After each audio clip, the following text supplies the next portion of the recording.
Welcome to The Explainer. We are jumping right into the high-octane madness of the 2026 Brazilian Grand Prix today. This was a weekend where absolute perfect harmony met just extreme chaos. MotoGP's big return to Brazil after more than 2 decades at the Ayrton Senna circuit was incredibly hyped up, and let me tell you, reality absolutely delivered. We're talking about a true clash of engineering philosophies under some of the most grueling conditions you could possibly imagine. So here is how we're breaking things down today. First up, we'll look at the qualifying Q2 results. Second, the incredibly turbulent race progression. Third, the final race results. And lastly, the latest standings. All right, Section 1, qualifying Q2 results and the starting grid at Goiânia. Man, you really have to look at how tight these margins were. It completely set the stage for an explosive weekend. Fabio Di Giannantonio snagged pole position on his Ducati with a blistering 117.410.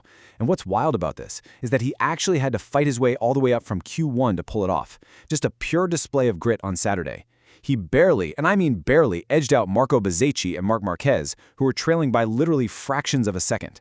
It just goes to show how insanely competitive this grid is right now. Oh, and check out position number 6. Ayagura impressively locked down a second-row start for Trackhouse Aprilia, putting himself right in the mix with the heavyweights. Moving right along to Section 2, turbulent race progression and the chaos on the track.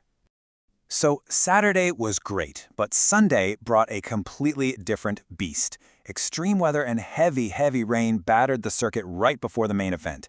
And this downpour unfortunately exposed what can really only be described as amateur track surface issues right on the main straight. This caused a massive 1 hour and 20-minute delay for frantic track repairs. I mean, just imagine it for a second. You're sitting on a 300-horsepower machine, adrenaline is totally pumping, you're fully suited up, and then you're told to just sit and wait for over an hour because the asphalt is literally falling apart. The mental toll on these riders waiting for the lights to go out in the pouring rain was just immense. It turned the whole thing into a battle of psychology just as much as a battle of speed. And compounding all that Sunday chaos was the fate of defending champion Francesco Bagnaia. He had already struggled to find pace all weekend, which shoved him into a really tough starting spot in the middle of the pack. So he's pushing hard, trying to make up ground in those incredibly treacherous, slippery conditions, and he suffers a disastrous crash, losing the front end completely. When a rider loses confidence in front-end grip, especially in the wet, it is almost impossible to push those braking limits. Bagnaia had to retire, walking away with absolute 0 points. That is a devastating early blow to the Ducati factory team's title hopes. This brings us perfectly to the core narrative of the whole race. Perfect mechanical harmony superseding absolute power. But what does that actually mean out on the track? Well, think about it. In dry conditions, the raw, aggressive horsepower of those Ducatis can absolutely dominate the straights. But on a soaked, compromised surface, absolute power just dangerously spins the rear wheel and shreds your tires. Aprilia, on the other hand, found this perfect rhythm.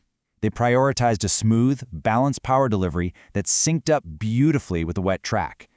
So how did they actually achieve this harmony?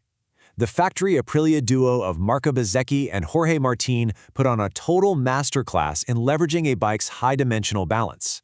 Instead of fighting the machine, they minimize input stress on the tires, carefully keeping that crucial grip in the wet while still hitting high top speeds on the straights.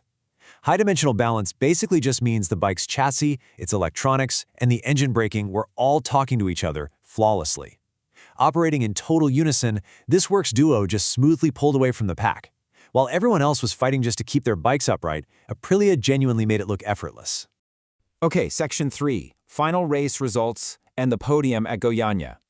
Marco Bezzecchi absolutely dominated to take the win, securing a historic 4th consecutive victory for Aprilia. And he didn't just win, guys. He crossed the finish line a massive 3.2 seconds ahead of his teammate Jorge Martin. In the fiercely competitive world of MotoGP, a 3-second gap is literally an eternity. It secured a super dominant 1-2 finish for Aprilia.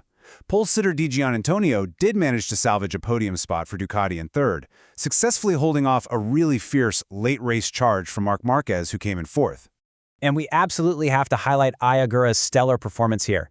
Even though he lost some ground right at the chaotic race start, he carved his way brilliantly through the field to bring his Trackhouse Aprilia home in a fantastic 5th place. That is 2 consecutive point-scoring finishes for him. It proves beyond a shadow of a doubt that he has the raw race pace and the racecraft to hang with the absolute best in the premier class. Finally, let's get into Section 4, latest standings, and the championship power shift.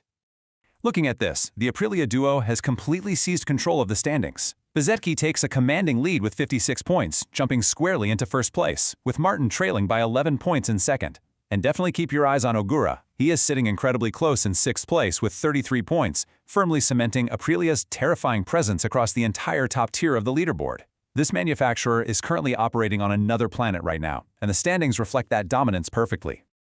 To truly understand the massive shock waves of this race and why this matters so much for the rest of the year, just look at this staggering contrast.